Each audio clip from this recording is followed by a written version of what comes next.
বন্ধুরা, আমার প্রিয় অন্নদাতা ভাইয়েরা, চাষি ভাইয়েরা, আজকে আপনাদের দেখাবো বর্ষাকালীন লাউ গাছ কী করে করবেন।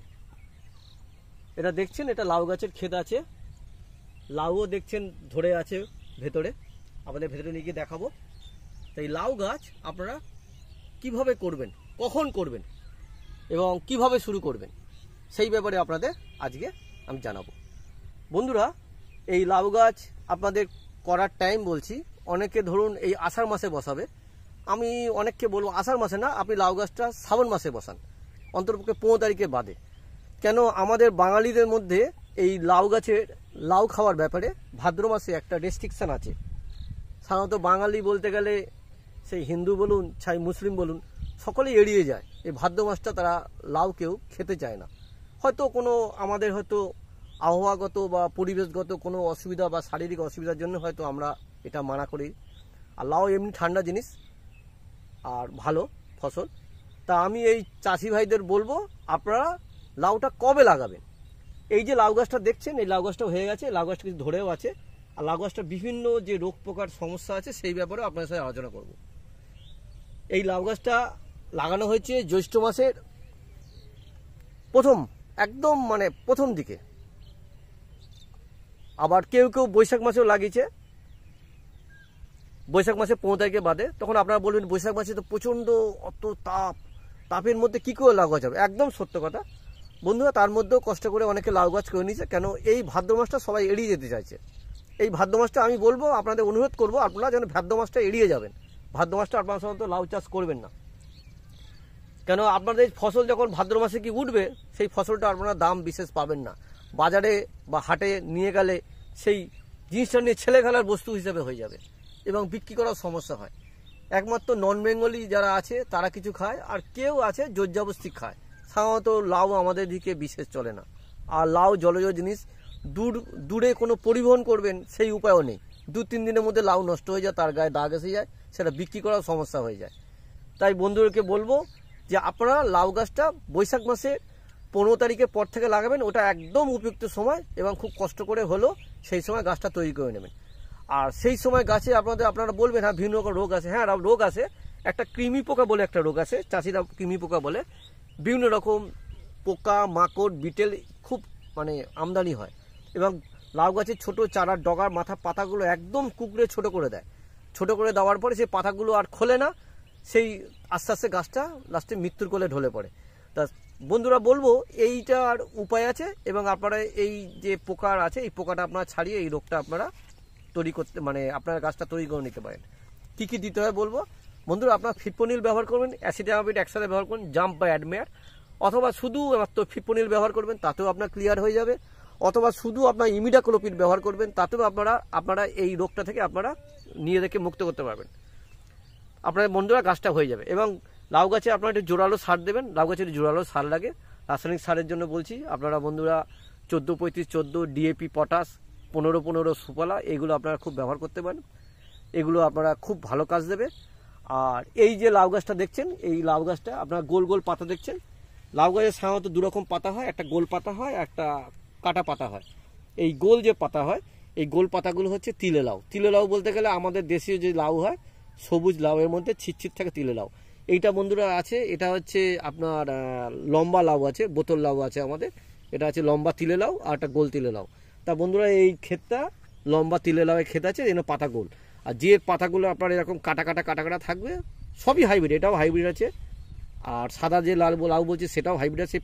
সাদা লাউয়ের সাধারণত পাতাগুলো কাটা হয়, আর তিলে লাউয়ের পাতাগুলো সাধারণত গোল হয়। দেখছেন একদম পুরো গোল শেপ আছে, সব পাতাগুলোই গোল শেপ আছে, দেখুন বন্ধুরা এরকম হয়। তা এই লাউ এইভাবে উনি চাষি চাষ করেছেন। তা দেখালাম বন্ধুরা। এই লাউয়ের মধ্যে দেখুন একটা পোকা আপনাকে দেখাচ্ছি, দেখতে পাচ্ছেন এই সাদা একটা পোকা রয়েছে, এটা আপনার শুঁয়োপোকা জাতীয় পোকা।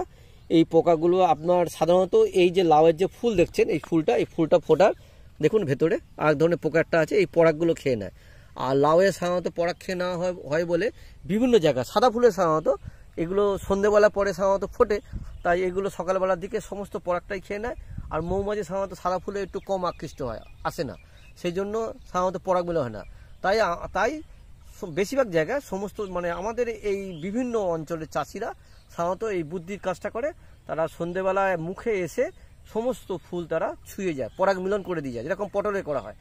আমি সবাইকে বলবো সাদা যত ফুল আছে তার জন্য পরাগ মিলন করা হয়, তাতে আপনারা ফলনটা যথেষ্ট পাবেন। যথেষ্ট মানে 100%-এর মধ্যে আপনারা 85% পেয়ে যাবেন। আর যদি পরাগ মিলন না করেন, অনলি 25% পাবেন।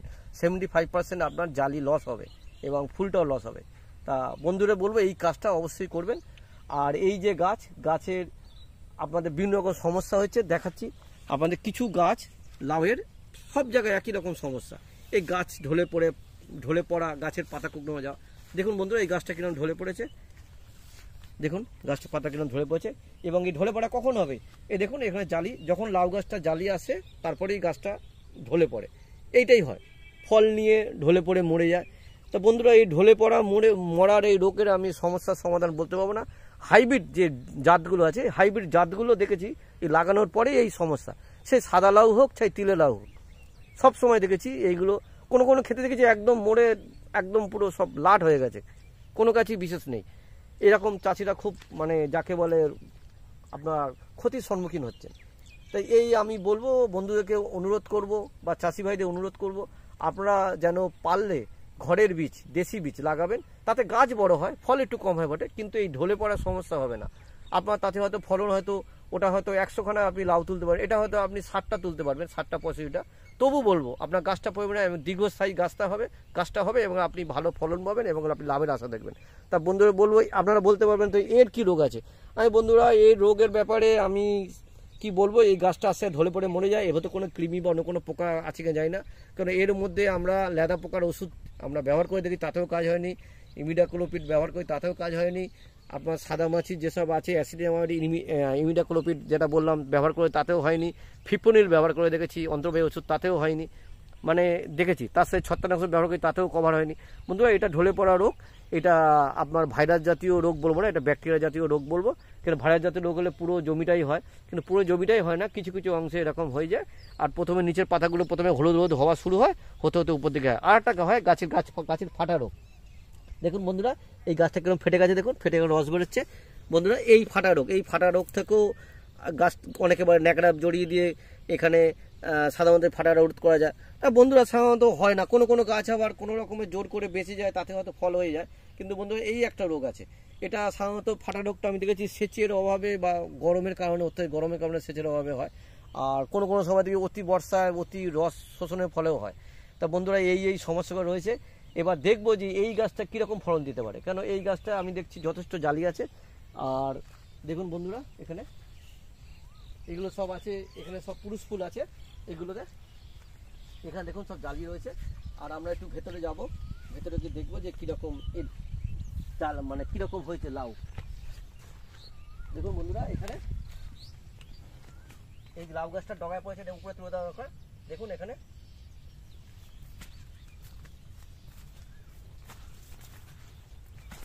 লাউ হয়েছে, দেখুন একটাই গাছ, তার একই পাতা, প্রত্যেকটা পাতা করে 1, 2, 3টে লাউ। আবার দেখুন লাউ ঝুলছে, এদিকে দেখুন লাউ ঝুলছে। আর এই দেখুন এই লাউটা এরকম বেঁকে গেছে। এই লাউটা বেঁকে যাওয়ার কারণে যেখানে পিন পোকায় পিন করেছে, পিন বলতে গেলে এখানে হুল ফোটানো পোকা, হুল ফোটানো মাছি এই পিন করে বলে এখানে এরকম হয়েছে। এর জন্য আপনারা ফাঁদ পাতবেন, অথবা আপনারা দেখুন এই তলায় সেই ভেতরে এখান থেকে রস গলে পড়ে, আঠা গলে পড়ে এই লাউটা নষ্ট হয়ে গেছে। এই লাউটা কেটে ফেলা প্রয়োজন, কারণ এর মধ্যে পোকাগুলো জীবিত আছে, মেরে ফেলা প্রয়োজন। বন্ধুরা এইভাবে আপনারা লাউটাকে কি করে মানে করবেন, ফাঁদ পাতলে অনেক আপনার পিন পোকা পড়ে যাবে। আর এই পিন পোকা উড়িয়ে দেওয়ার জন্য ফাঁদ আমি বলবো ওটাই সঠিক। আর আপনারা অনেক সময় দেখেছি অনেকে গন্ধ জাতীয় তেল, যেরকম আপনার গন্ধ জাতীয় তেল ব্যবহার করে, যেরকম আপনারা সাইফারমেথ্রিন ব্যবহার করে, ক্লোরোপাইরিফস ব্যবহার করে, বেশিরভাগই ক্লোরোপাইরিফস ব্যবহার করে।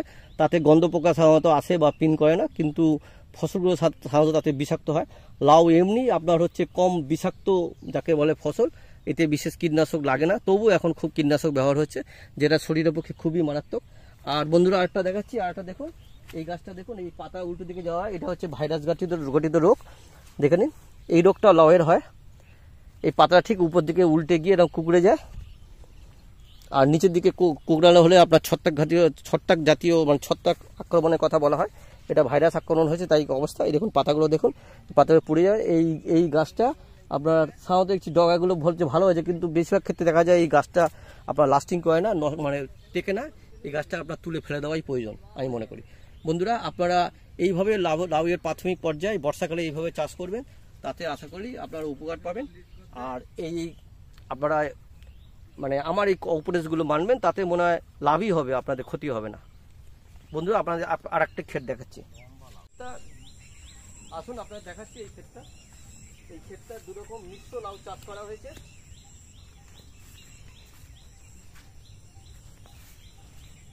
এই ক্ষেতটা একবার দেখুন কিরকম লাউ হয়েছে, আপনাদের দেখাচ্ছি ভেতরে ঢুকে।